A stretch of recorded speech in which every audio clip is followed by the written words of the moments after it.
Inovasi dadu bahasa merupakan satu permainan yang bertujuan untuk membantu murid meningkatkan kemahiran menjawab soalan kertas 2 Bahasa Melayu kod 1103-2 bahagian A iaitu bahagian sistem bahasa.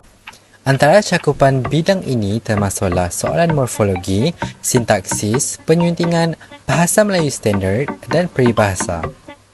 Dadu bahasa dihasilkan agar murid dapat mempelajari lebih banyak jenis kata dan dalam masa yang sama, murid boleh memahami jenis kata dan cara penggunaannya dalam ayat. Selain itu, inovasi ini juga dapat meningkatkan penglibatan murid dalam aktiviti pembelajaran serta menambah baik bahan bantu mengajar bagi meningkatkan aplikasi pembelajaran bahasa berkonsepkan pembelajaran abad ke-21.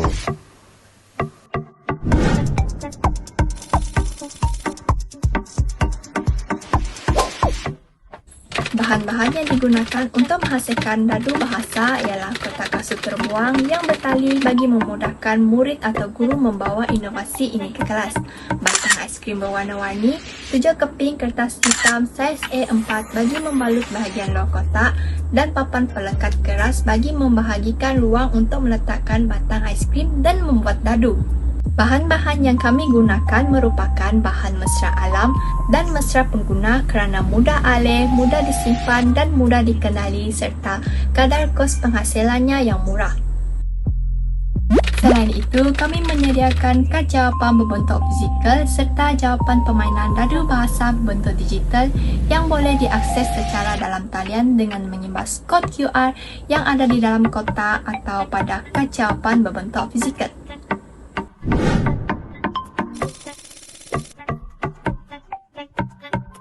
Dadu bahasa ini merupakan produk yang terhasil daripada idea kreatif kami dan belum ada di pasaran. Permainan bahasa seperti dadu bahasa yang kami hasilkan dan permainan bahasa lain seperti sahibah, teka silang kata, jejak kata atau teka-teki sudah pasti dapat meningkatkan kemahiran berfikir murid bagi menyelesaikan sesuatu persoalan.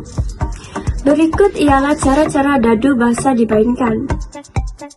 Yang pertama, permainan bahasa ini boleh dimainkan antara 2 hingga 4 atau lebih orang pemain. Yang kedua, pemain boleh menentukan giliran masing-masing untuk membalik dadu. Yang ketiga, pemain melontarkan dadu yang mempunyai 6 kategori sistem bahasa iaitu morfologi, sintaksis, penyuntingan, bahasa Melayu standard, peribahasa dan soalan bonus. Yang keempat, selepas dadu dilontar, pemain akan mendapat satu daripada 6 kategori sistem bahasa. Kemudian, pemain perlu mencabut satu batang aiskrim dari dalam kotak berdasarkan dadu. Yang kelima, pemain perlu menjawab soalan mengikut soalan yang terdapat di dalam kotak. Yang keenam, pengadil akan merujuk jawapan dan memberikan skor kepada pemain.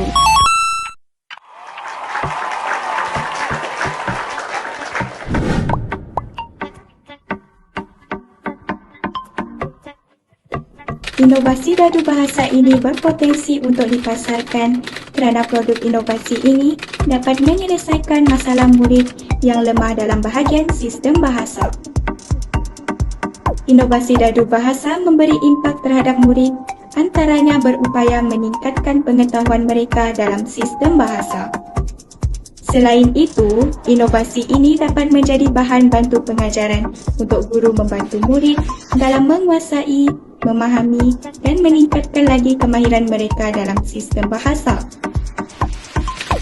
Produk inovasi ini turut membantu guru membuat aktiviti permainan bahasa bersama murid agar pembelajaran di dalam kelas menjadi seronok.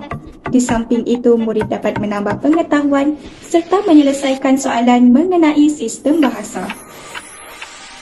Ciptaan produk inovasi ini merupakan produk akhir kami. Kami yakin dan percaya bahawa Dadu Bahasa merupakan inovasi yang sangat efektif dan efisien bukan sahaja kerana dapat menjimatkan masa dan kos, malah mampu meningkatkan produktiviti serta mudah digunakan oleh semua murid.